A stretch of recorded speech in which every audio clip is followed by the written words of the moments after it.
Maria Sharapova is widely regarded as one of the best female sports athletes of all time, with a decorated tennis career including 36 career singles titles, 5 Grand Slam victories, and more than 600 match wins since turning pro in 2001. Furthermore, in 11 straight years from 2006 onwards, she was the highest paid female athlete in the world, banking in close to $300 million in prize money, appearances, and endorsements. Because of all this success, on the 7th of March 2016, the tennis world watched in shock as Sharapova had this to say at a press conference in Vegas.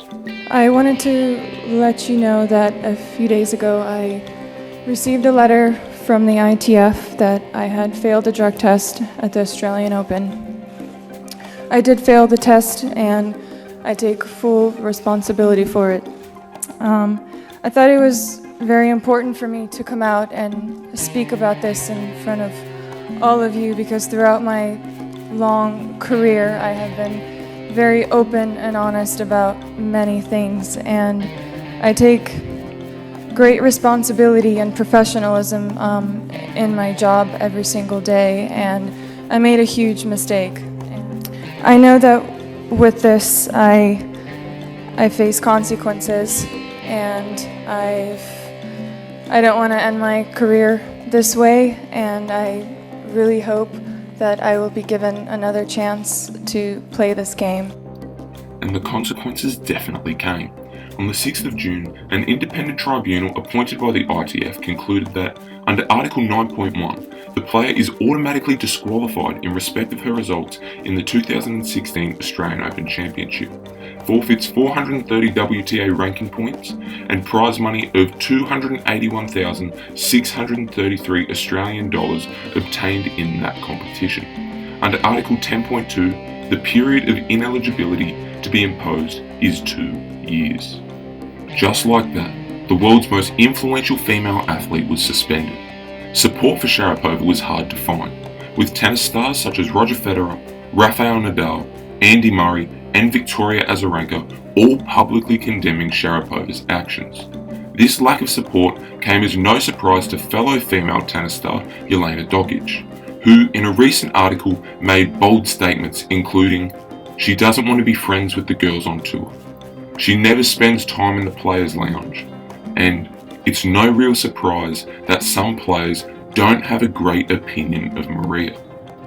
So when it came time for Sharapova to make a comeback to tennis following her 2-year ban, many fellow players had mixed emotions upon her return.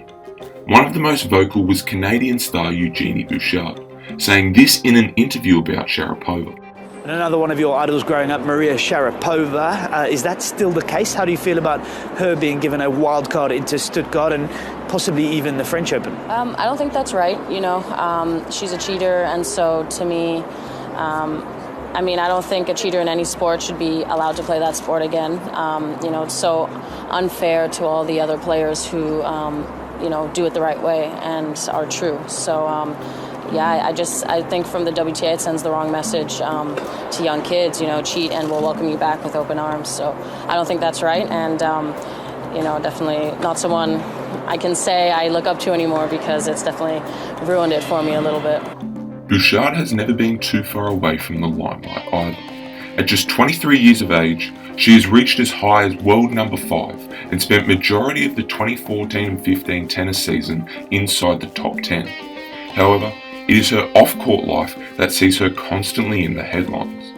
Known as one of the most attractive players on tour, Bouchard's popular social media posts such as these ensure her every move is followed closely, including going on a blind Twitter date early last year. Her comments did not go unnoticed, however, with reporters constantly questioning Sharapova on her thoughts on Bouchard's stance. I don't. I'm way above that. I don't need to comment on that. Hello, I'm Nacho Albarrán from Diario AS. Congratulations for your victory. And I want to know what do you think about your next rival, Jenny Bouchard, who called you a cheater and said that you should not play anymore. I already commented about those comments from her last week, and I'm sure the WTA would be happy to provide you a transcript of that. All of this controversy came to the forefront when the two players faced each other in the second round of the Madrid Open. It was an emotional encounter for both players, but ultimately saw Bouchard win, and finished with this awkward encounter at the net. She has done it. What a statement victory that is for Ginny Bouchard. You're going to have to remember this match when you put together the best matches of 2017, because that's going to be right up there. For almost 3 hours, Ginny Bouchard and Maria Sharapova have delighted this crowd here in Madrid. Some of the very best of the WTA right there. In the aftermath, subtle digs were exchanged on Twitter between the stars, with this feud officially crossing the line from a minor argument to bad blood. Despite all this, Bouchard still remains firm that she has no regrets on her decision to call Sharapova out. But yeah, I was on the court and I was motivated, and obviously there was all the off-court controversy, which I think made into a very tense match. And I went out, and once I got on the court, I put everything else to the side, and I just wanted to, play as well as I could. And I definitely had a little bit of extra motivation to kind of do it for all of us who have been fair to the sport and who have played the sport the true way it's meant to be played. I'm a bit afraid to speak out, but that's how I am. So. No regrets? Of course not. No. No, I mean, but sometimes we say things. I mean, we're all guilty of it. We say things, and later we think about it. Well, I probably shouldn't have been maybe I should have been a little softer about it or a little easier about it. But you're comfortable with what you said. I am. Yeah, I got asked a question. I couldn't answer it not honestly. Of course. So for me, that's how I try to be. Both players have die-hard fans, but let me know in the comments, whose side are you on in this debacle?